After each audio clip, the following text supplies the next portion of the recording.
So, hello student. So, in the last class of transmission line, we have already studied about the input impedance, about the reflection coefficient and about the voltage standing wave ratio. So, why now you can easily understand what is a voltage standing wave ratio and how it is formed. So, standing wave is the indication of degree of mismatch, that is how your characteristic impedance, that is impedance of your transmission line, is different from your load impedance, that is for example input impedance of your antenna. So, maximum power will be transferred only when this ZL must be equal to Z0. If this ZL not equal to Z0, then what will happen? Some of the power will be reflected back towards the source. Now you are continuously transmitting your source, from the source end you are continuously transmitting power, and from the load end it is some power is reflected. Now there will be a interference occur. Because of that interference, a wave will form, a standing wave. Standing wave means this wave is not propagating, it is only oscillating inside your transmission line. It is only oscillating about the mean position inside your transmission line, and because of the constructive and destructive interference, we have a voltage maxima and voltage minima, and the ratio of V max to V minimum is known as your voltage standing wave ratio. Voltage standing wave ratio is nothing but ratio of V max to V minimum. So now how to, so your target is always whenever we have a VSWR, practically we have a VSWR meter. So if at all there is a mismatch, because this indicates, this ratio is the indication of degree of mismatch. So what is the relationship between VSWR and your reflection coefficient? So this is the relationship between your VSWR, which is denoted by S. So S is equal to 1 plus, standing wave ratio is denoted by S. S is equal to 1 plus gamma magnitude by 1 minus gamma magnitude. So gamma is your reflection coefficient. So in order to reduce this voltage standing wave ratio, we need impedance matching technique.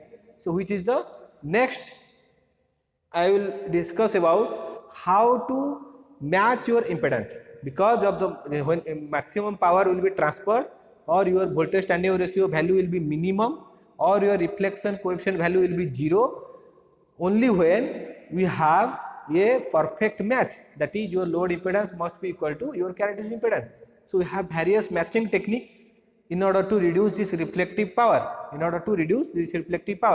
because we are not using transmission line for reflection, we are using transmission line to deliver power from your source to load,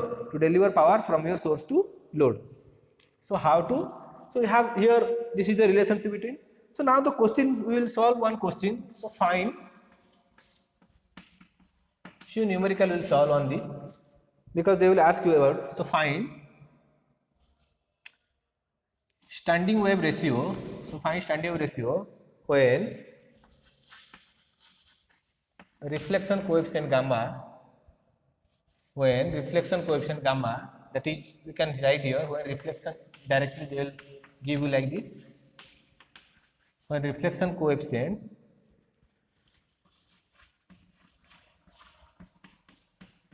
is equal to 1 by 3. So we have to calculate standing wave ratio when reflection coefficient is equal to 1 by 3. That means what is given? Magnitude of gamma is equal to 1 by 3. So directly we can apply. So what is the value of standing wave ratio? So S is equal to, or VSWR is equal to 1 plus 1 by 3 divided by 1 minus 1 by 3. So what will be then value? So we can take the LCM and cancel out. 3 plus 1 4. Numerator we have 4 by 3 divided by, in denominator we have 2 by 3, which is nothing but 3 cancel out, then 2 divided by 4 by 2. So we have answer will be standing wave ratio is equal to 2. So this is your standing wave ratio. So small question like this, they will give you reflection coefficient and going to ask you to calculate standing wave ratio. So now the question is, what is the maximum and minimum value of this standing wave ratio? Just like the reflection coefficient. So what is the minimum value of reflection coefficient? That is 0. That is perfect match condition. And what is the maximum value of reflection coefficient? That is 1. So now we will see what is the minimum and maximum value for your voltage standing wave ratio. So you can see here, minimum value occur only when gamma value is equal to 0. So if you put the gamma value is equal to 0, so 1 plus 0, 1 minus 0, so you have 1 by 1. So VSWR minimum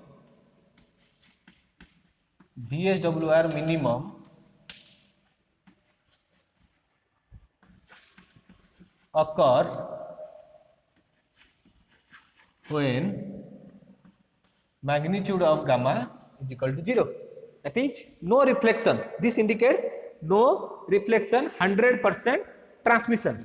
So we have VSWR, voltage standing wave ratio, is equal to 1 plus 0 divided by 1 minus 0, which is nothing but 1. So this is your voltage standing wave ratio minimum value.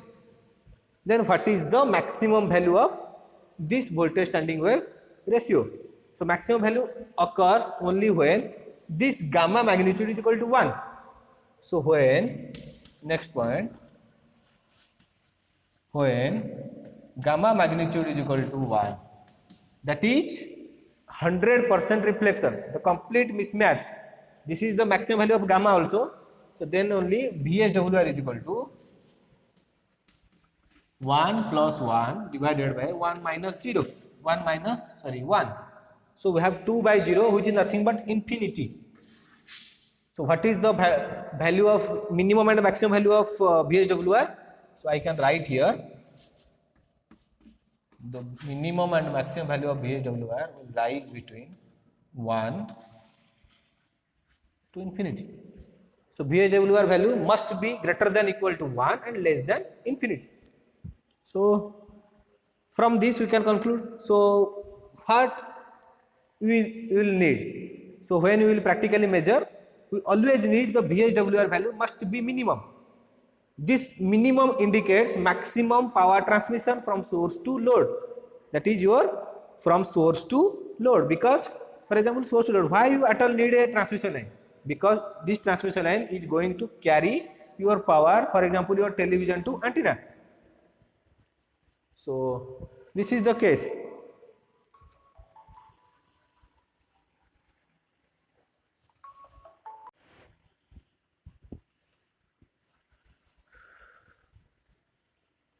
So now we will see that we always need a VSWR value minimum. So that is our target.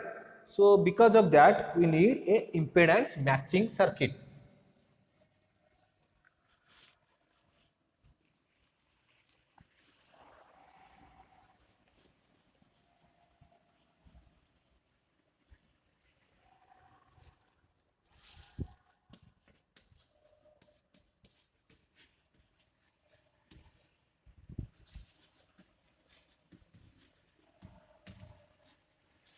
So we need an impedance matching circuit.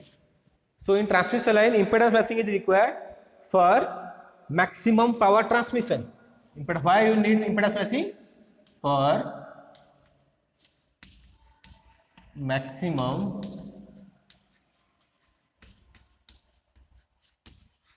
power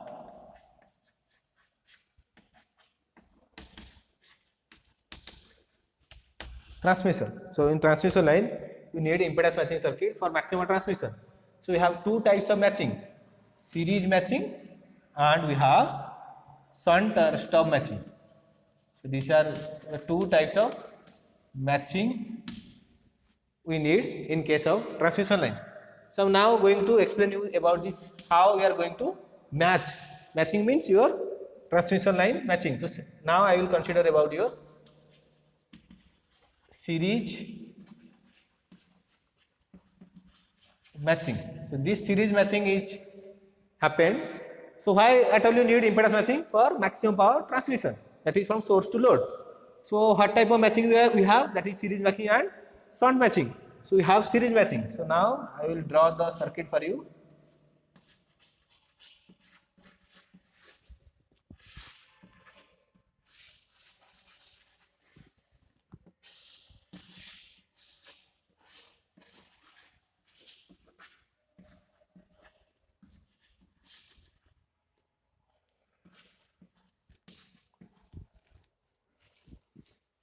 So you can observe here, this is your source, this is your transmission line, this is your characteristic impedance of transmission line, this is your length of the transmission line L, and we have load impedance ZL. So now I am considering here the case that is ZL not equal to Z0. So obviously ZL not equal to Z0 means we have impedance mismatch condition.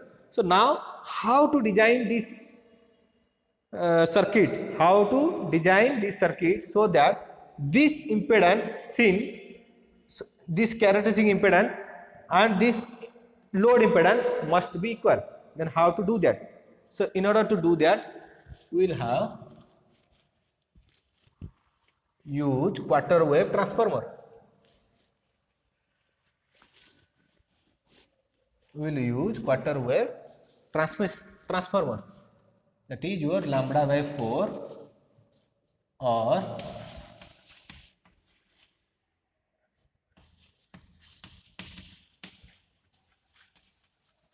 quarter wave transmission line or quarter wave transmission line. So how to see that? This is, as this is your series matching, I am going to add one extra transmission line. I am going to add a extra transmission line whose length is lambda by 4. So we will see that. So this is your original transmission line. So now I am going to insert a lambda by 4 length, another transmission line whose length is lambda by 4, then this length is equal to, we have known, that is lambda by 4, and suppose this is Z0, this is your Z0 dash. So this lambda by 4 transmission line having characteristic impedance is Z0 dash and this is ZL. So you are intentionally, you are purposely inserting this lambda by 4 transmission line so that this ZL must be equal to Z0. Then how to find that? So because this is a lambda by 4 transmission line, what is the input impedance? What will be the input impedance? So here Zin dash. So how to calculate this? So in order to find that,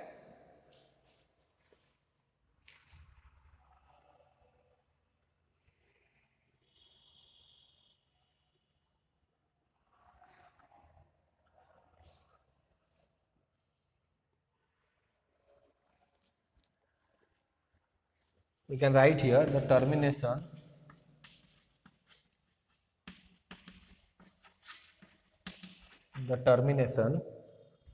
or load of Z0 line. This is your Z0 line. Z0 means characteristic impedance Z0 line. Z0 line is equal to the termination or load of Z0 line equal to Zin of the lambda by 4 line. Zin dash of the lambda by 4 line. So you can see here the termination. This is the termination of this line becomes the input impedance of your extra Z0 dash line. So how to write that? So this characteristic impedance must be equal to, that is your Z0 is equal to, Z0 is equal to, so we have, so this equal to Z0 dash square by ZL. Z0 square by ZL. How I am getting this input impedance? Because for lambda by 4 I have already explained you, that is the characteristic impedance square divided by ZL. This impedance, here this is at ZL, at this end the impedance is ZL, but after distance lambda by 4 this is inverted. I have already explained you.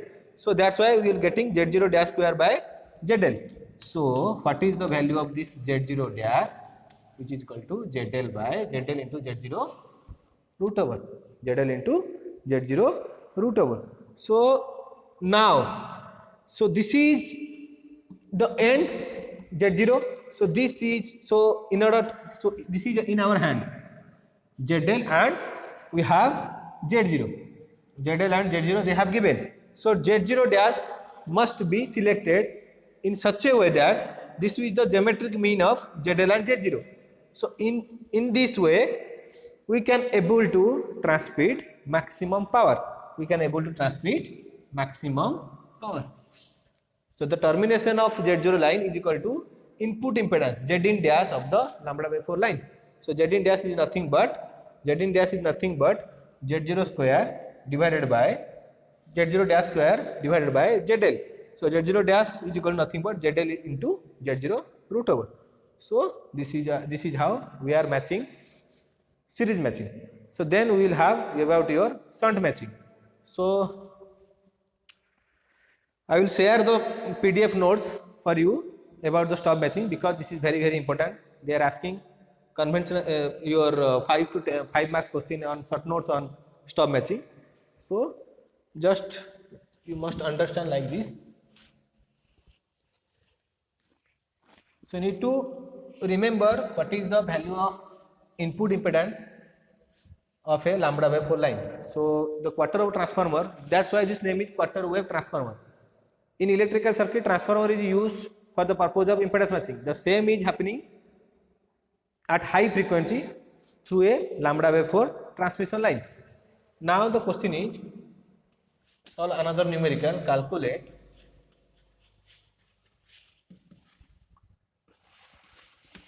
reflection coefficient,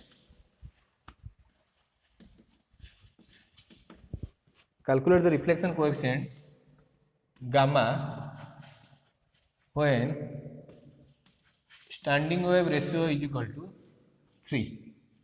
So calculate the reflection coefficient gamma when standing wave ratio is given as, voltage standing wave ratio is given as 3. Then how to calculate? As we know, voltage standing wave ratio, that is denoted by S, is equal to 1 plus gamma magnitude divided by 1 minus gamma magnitude. So now this S is equal to, how to write this S? Now S just cross multiply. So S means your standing wave ratio into 1 minus gamma magnitude, which is equal to 1 plus gamma magnitude. So we will have S minus S gamma is equal to 1 plus gamma. So we will have S minus 1, just 1 is taking 1 to left hand side and sending it to right hand side. So we have gamma magnitude is taking common, we have S plus 1. This S gamma becomes positive to that side, then take gamma common, we have S plus 1, S minus 1. So what is the formula for gamma in terms of standing ratio? S minus 1 divided by S plus 1. So this is the formula for your voltage standing ratio, and this is your relation. So here we have given standing wave ratio and you need to calculate this reflection coefficient. Then how to calculate? I am going to write this once again. So if they ask this on a 5 mark question, you need to derive this like, so gamma magnitude is equal to nothing but S minus 1 by S plus 1, which is nothing but 3 minus 1 by 3 plus 1, which is nothing but 2 by 4, 1 by 2. So like this they will ask small question, numerical question on your transmission line. So that's the end of your transmission line. The remaining notes I will share with you, and then we will start about your antenna. Thank you.